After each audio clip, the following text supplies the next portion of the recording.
Hi there, history fans. So we're continuing with the Napoleonic series of Epic History TV. The original link is in the description below. And today we have the video called Napoleon's Defeat in Aspern, 1809. As always, I'm going to give some thoughts, opinions, and whatever. If you want to correct me, add something interesting and so on, please let me know in the comment section below. And as I said, I'm going to do this Napoleonic series as a premiere every video, so we can also live chat in the chat on the left side of the screen. Okay, without further ado, let's jump into the video. Bah! Epic History TV History March collaboration, supported by our sponsor, Osprey Publishing. In 1809, France, under Napoleon Bonaparte, was the most powerful nation in Europe. But the French Emperor's invasion of Spain and Portugal the previous year had failed to deliver the easy victory he'd expected. And with many of Napoleon's best troops and commanders now tied down in Spain, an old enemy prepared to challenge France once more.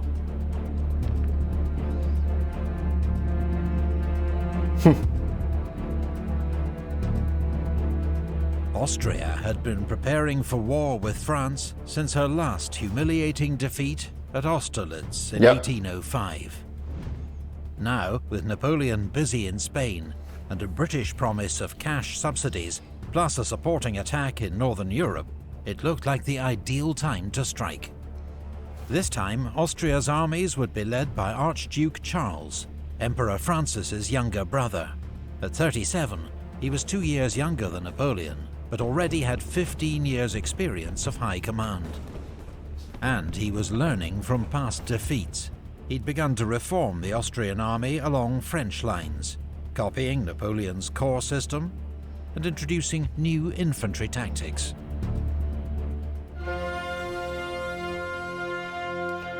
Okay, I want to show you just on the map the other reasons why they joined. Okay. So there are a lot of factors why the Austrians revolted or started a war against France now. First of all, Napoleon is distracted with Spain, so he's on the other part of Europe, complete other part of Europe. Second thing, they're promised the help of Great Britain. Third thing, as he said, it was the defeat, the crushing defeat of Austerlitz in 1805. And the Austrians also wanted to regain the lost territory that they lost to the French satellite states and so on. So maybe one of the most important territories that they wanted back was Tyrol, somewhere around here. They wanted also Venice, which was approximately here, Istria and Dalmatia. Because the Austrian Empire wanted also more access to the Mediterranean Sea. The third thing why they also started the war, of course they were, like confident and so on, but they also wanted to restore the Holy Roman Empire back, as after the Battle of Austerlitz, practically and installing the Confederacy of the Rhine and dissolving the small, like states inside of the German Holy Roman Empire that existed and clumping them together. Practically the Holy Roman Empire was dissolved and Austrians were like pretty much all the time on the throne as emperors of the Holy Roman Empire. So they lost control over the German territory. So there are a lot of factors why Austrians actually joined the war. But yeah, definitely, it was also the defeat and the consequences of the defeat at Austerlitz. And the peace, just to remind you, was in Pressburg, today's Bratislava, after Austerlitz. So yeah, just a quick reminder. Wars, infantry fought in close order, packed together, standing shoulder to shoulder. But why present such an easy target for the enemy? First, command and control. Before radios, orders had to be relayed by shouted commands, drums or bugles, difficult enough in the smoke and din of battle. almost impossible if troops were scattered. Oh. We already covered this video about the infantry tactics. I'm gonna put a link up if you want to see that, so I'm not gonna comment it again. So if you want to watch that, it's up there. Second, firepower. Smoothbore muskets were inaccurate beyond about 80 yards, so volley fire, firing en masse, was the best way to inflict physical and psychological damage on the enemy. Third, morale. Soldiers were much more willing to advance into danger or hold the line if they did so together as a unit, urging each other on. Fourth, defense against cavalry. Scattered infantry were easy targets for horsemen. Only by sticking together could they fight them off. The basic tactical unit of infantry was the battalion. A French line battalion had, in theory, 840 men, but in practice, nearer 500 to 600. Our example here has 605 men, a typical strength for a battalion on campaign.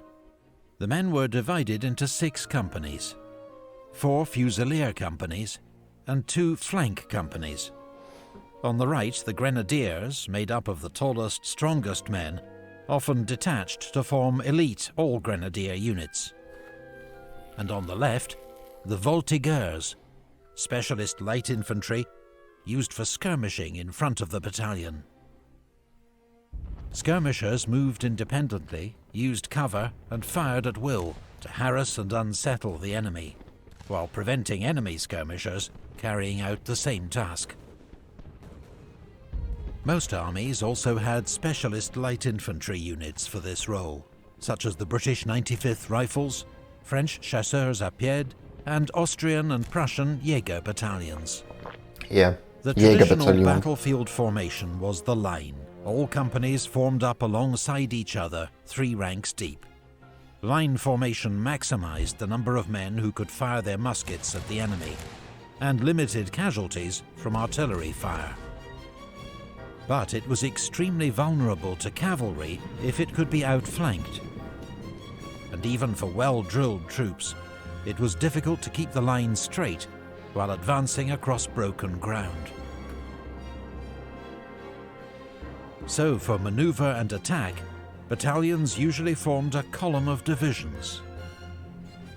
This was a more flexible formation that allowed the battalion to advance quickly, though it presented a larger target to enemy guns, firing solid round shot that would tear through several ranks, and far fewer men could fire their muskets at the enemy. Theoretically, therefore, the battalion would deploy into line before reaching the enemy. But carrying out this slow maneuver under fire wasn't always possible or sensible. So some commanders kept their men in column, relying on momentum to break the enemy line. This was a risky tactic that often worked against raw troops, Chargez! led to high casualties when facing better trained infantry, like British redcoats. A column could be closed up quickly to provide protection from cavalry, or if there was time, could form a square.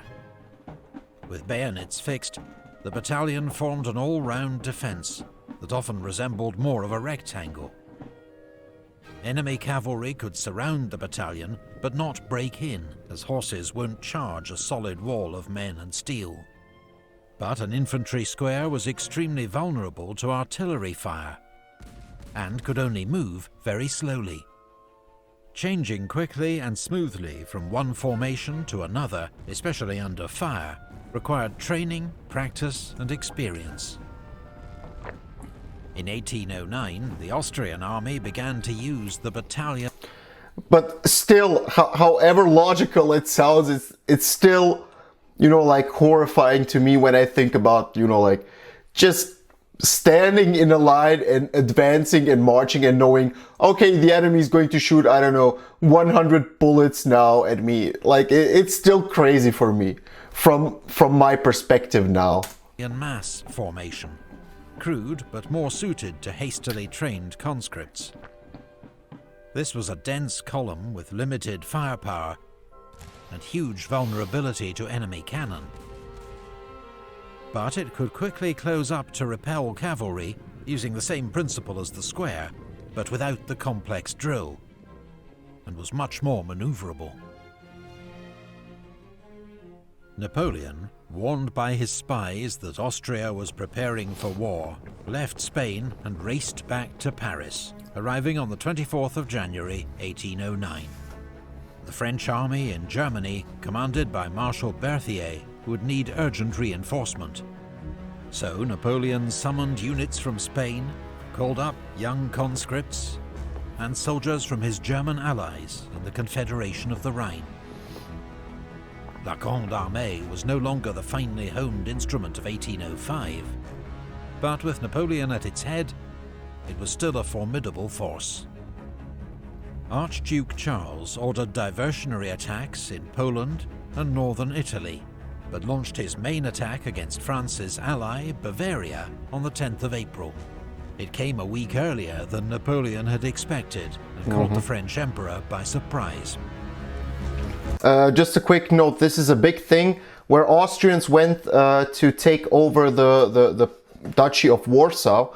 They actually also took Warsaw and they defeated the Polish general Poniatowski, and they took Warsaw. But at the end, when the Austrians started to retreat to focus their part on Bohemia, so to bolster their armies in Bohemia against the French army, the Polish actually took Krakow. That's here approximately somewhere. They took Krakow and a large part of Galicia. And Russia actually also helped the Poles to retake that territory. But the Russians didn't want to get to an open fight or to fight against the Austrians. So they were like, okay, we're gonna be like a Peace Corps here, something like that. As far as I know. Napoleon had expected and caught the French Emperor by surprise. Charles was relying on a rapid advance, but a last-minute change of plans, torrential rain, and a slow-moving baggage train slowed progress to a crawl. Marshal Berthier was a brilliant chief of staff to Napoleon, but an indecisive field commander. His forces were too widely dispersed. Marshal Davout's Third Corps was dangerously isolated at Regensburg. Charles ordered his corps to converge and destroy it. But on the 17th of April, Napoleon arrived at Donauwörth there he comes. to take over command. He immediately ordered Davout to withdraw from his exposed position. It was too late for him to escape without a fight. Davout's Third Corps was one of the best in the Grande Armée, and in a fast-moving battle across wooded hills, the heroes of Auerstadt threw back the Austrians. Despite the heroism of General Major Liechtenstein, badly wounded, leading his troops forward. Yep. Third Corps escaped the encirclement. The Battle of Teugn-Hausen was the start of Napoleon's so-called four-day campaign. First, he used Marshal Lefebvre's Bavarian 7th Corps and a provisional corps under Marshal Lannes to drive a wedge into the Austrian army. Then he pursued its left wing towards Landshut, believing he was following the main Austrian army. French troops and their German allies stormed the town's bridge to win a hard-fought victory. But Napoleon realized that Archduke Charles was not at Landshut, and that, once again, he'd left Marshal Davout to face the main enemy force. Sending Marshal Bessières in pursuit of the Austrian left wing, Napoleon swung north, falling on the Austrian 4th Corps at Eckmühl. The French and their German allies won their 4th victory in as many days. But Charles's main force was still intact, and hoping to keep it so, he ordered a rapid retreat across the Danube. The French pursued, storming the walled city of Regensburg, which they knew as Ratisbon, with its vital stone bridge. Napoleon put...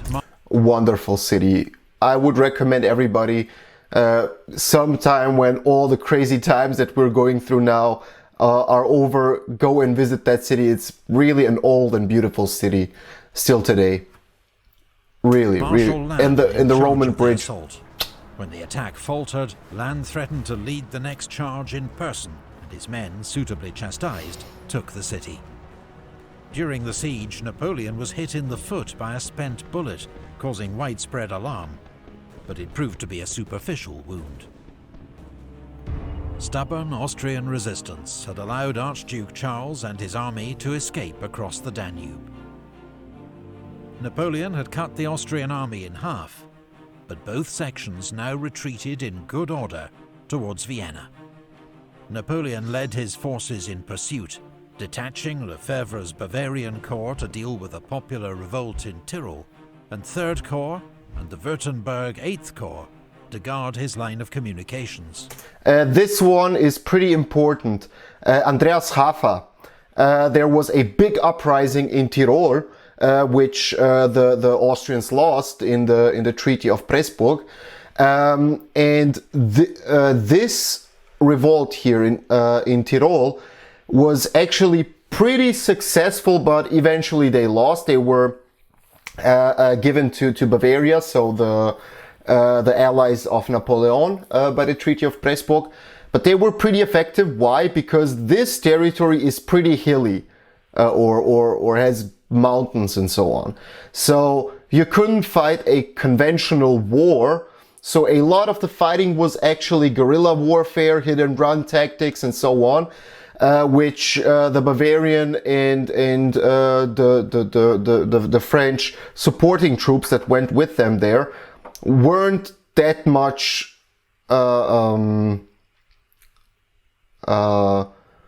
they didn't know how to fight in those hills and so on. So it was a pretty effective uprising back there in Tyrol. Look up Andreas Hafer. Really interesting story. And the thing is also, when Austria declared that they're going to go against France again, there was a big propaganda battle also before the Battle of Aspern on the German territory. One of the maybe more popular figures from that time is Karl Rechnung, who wrote like pamphlets, or I don't know how to say it in English, but he wrote it isn't about Germany's liberation. So they were always talking about, Germans unite, we Germans, and so on. The Austrians did. They said it's not about German independence, but it's about German national pride. So as the war and the Napoleonic conflicts throughout Europe go on and go on and go on, you can see that Austria and Prussia are pushing for that national pride in all the different German territories. We're Germans, we speak the same language, because as I said, the Germans wanted to unify on a cultural linguistic basis, and not like the French under a one law, the Napoleonic law. But yeah, they pushed that propaganda.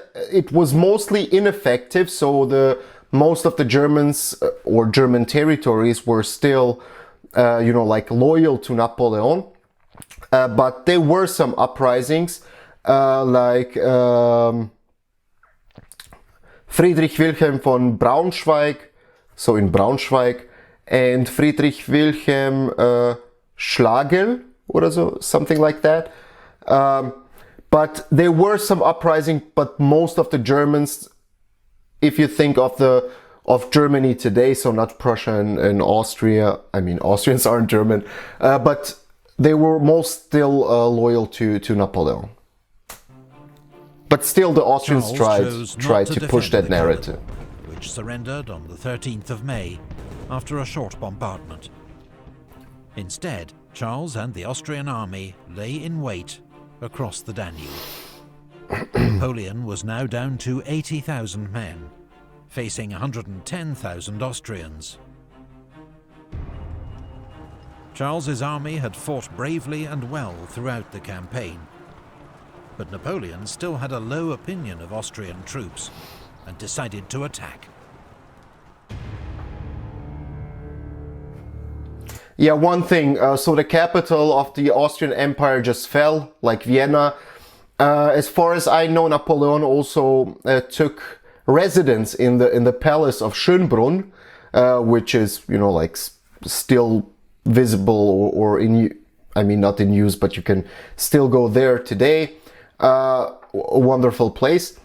But he resided there, and actually Aspern is on the other side of the river. But today, if you want to visit the Battle of Aspern, there is no Aspern anymore. It was incorporated into the city of Vienna. So you need to go to Vienna just for the travel people who want to travel, you know, like and see historical sites. You need to travel to Vienna, and it's now a part of Vienna. So yeah, just a little side note.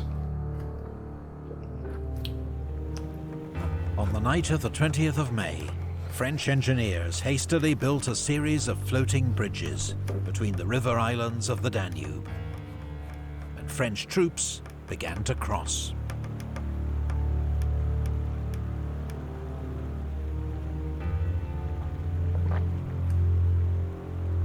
By noon the next day, Napoleon had most of Massena's 4th Corps and his cavalry across the river, about 24,000 men and 40 guns, holding the villages of Aspern and Essling. Napoleon expected the Austrians to retreat once more, and that he'd only face a rear guard. But reports soon arrived that the entire Austrian army was advancing against him in 5 attack columns, 90,000 men and 300 cannon. The situation got even worse. The Austrians began to float heavy barges and obstacles downriver to smash through the flimsy French bridge. Huh. Each time, Napoleon's only supply route was cut off for several hours, causing critical delays to the arrival of reinforcements and ammunition.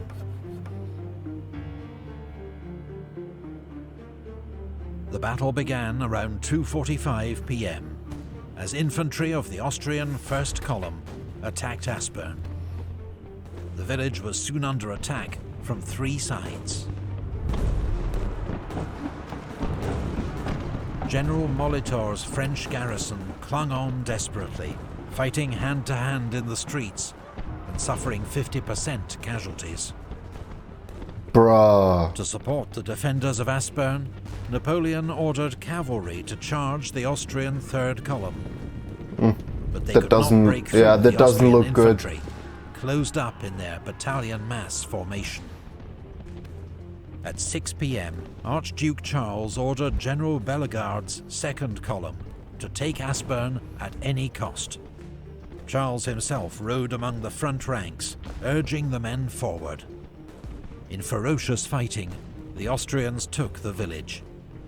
Napoleon immediately sent in newly arrived reinforcements to recapture it. About the same time, the Austrian Fourth Column began its attack on the village of Essling, where Marshal Lannes had taken charge of defences while he waited for his own corps to cross the Danube. I'm interested in as far as I know, in some countries, people refer to this battle only as the Battle of Aspern, but in some other countries, people refer to this battle as aspern-essling battle. So I'm curious, like, how do you know the battle, or how do you refer to the battle in your state? It would be pretty interesting to know that. The first Austrian assault was repulsed.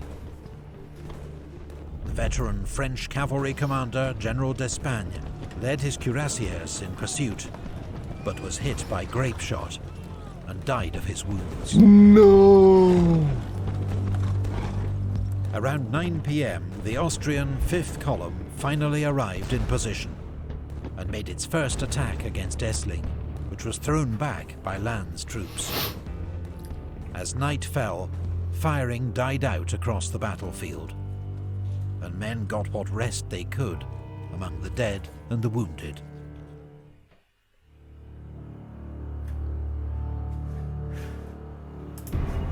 Day Overnight, Second Oh, Corps deux, and the deux. Imperial Guard crossed the Danube to reinforce Napoleon's army, which now numbered 71,000 and 150 guns. But then the bridge broke again, leaving Davout's Third Corps still waiting to cross. Trust me, I'm an Nevertheless, engineer. Napoleon decided to attack, using Second Corps to break. Trust me, I'm an engineer, said no French soldier ever. The Austrian centre. But first, Aspern would have to be retaken. Heavy fighting broke out in the village before dawn. By 7 a.m, it was back in French hands. At Essling, fresh Austrian attacks were fought off by General Lassalle's cavalry and units of the Young Guard. With both flanks secure, Napoleon launched his main attack in the centre with Lannes' Second Corps. Austrian guns poured fire into the advancing French ranks. General Saint-Hilaire, leading the attack, a hero of Austerlitz and Jena, had his foot blown off. Oh, That proved fatal. but Archduke Charles sent his Grenadier Reserve forward to strengthen the line. The French infantry, under torrential fire, began to fall back. At this critical moment, the French bridge over the Danube was broken again, halting the vital flow of reinforcements and it broke again. It's whole again. Oh no, it broke again. It reminds me of Bill Wirtz in China. ammunition to Napoleon's army. By 2 p.m, the French had been driven out of Aspern once more. Heavy fighting continued in Essling, which was briefly captured by the Austrians, then retaken by the Young Guard. Napoleon knew his army could do no more. At 4 p.m, he ordered his exhausted cavalry to make a last charge to keep the enemy at bay, then gave the order to retreat. Archduke Charles, whose own army had suffered huge losses and was low on ammunition, was content to watch the French withdraw to the island of Lobau. In the final moments of the battle, Marshal Lannes, one of Napoleon's finest commanders and closest friends, was hit by a cannonball that smashed both his legs. He died of his wounds a week later. Oof. It was a deep blow to the Emperor.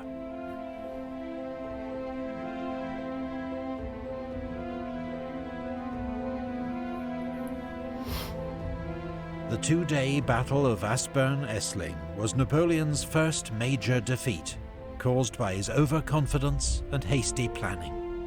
Both sides suffered heavy losses, and Napoleon avoided a much greater disaster only because of the exhaustion. Let's just look at the numbers. 7,000 for the French, and for the Allies, so the Austrians, a little bit stronger than 4,000. But wounded is almost the same. God. Ugh. Yeah, pretty bloody battle. Yeah, and the Austrians lost a big chunk of their army in that battle. But when you fight a war, you always need to take into account that you're fighting a two-front war. At least two-front war. So you have the battlefield and you have the propaganda machine fighting, whatever. So, although the Austrians, yeah, they won, but although they lost so many troops, the propaganda war was overwhelmingly on the side of the Austrians. So the Prussians were looking like, maybe we could also do something, blah, blah, blah. Even more and more and more started to look that way. The Russians started to look that way, the Brits. So it was proven the Grande Armée isn't undefeatable. So you can defeat them in a straight battle. But yeah. Of the Austrian army. The French Emperor had learned new respect for the Austrians. Under Archduke Charles, they had fought bravely, with greater confidence, organisation and leadership. Within days of his defeat, Napoleon had summoned reinforcements to join him on the Danube, and begun planning his revenge. If you'd like to learn more about Napoleon's major battles or campaigns, our sponsor, Osprey Publishing, has the sponsors. titles. I'm gonna let it roll, but just reduce the volume. Okay, so this was a big win for the Austrians, and the Austrians started also to win the propaganda war with, you know, like promoting their victory, and we're able, as you know, like almost alone to stand up against Napoleon. If you join us, we can defeat him, and so on. And the next big battle that's going to happen just a few weeks later, and it's the Battle of Wagram, where Napoleon then crushed the enemy. So he wanted to react quickly because he was realizing that also on the other front, on the propaganda front, there were more and more cracks, so things falling apart and so on. So okay, I hope that you enjoyed it. If you're new to this channel, if you want to watch this premieres or other videos, whatever, projects and so on, the next project is going to be actually uploaded in the next few days. I recorded everything. There's a new style to the project. The Patreon members already saw in which way the new style is going. But yeah, the next project video is going to be uploaded in the next few days because I'm still editing the video and the material that I gathered. And yeah, once again, if you enjoyed it, hit the subscribe button, the notification bell, that you get notified when new videos come out. And until the next video, see ya!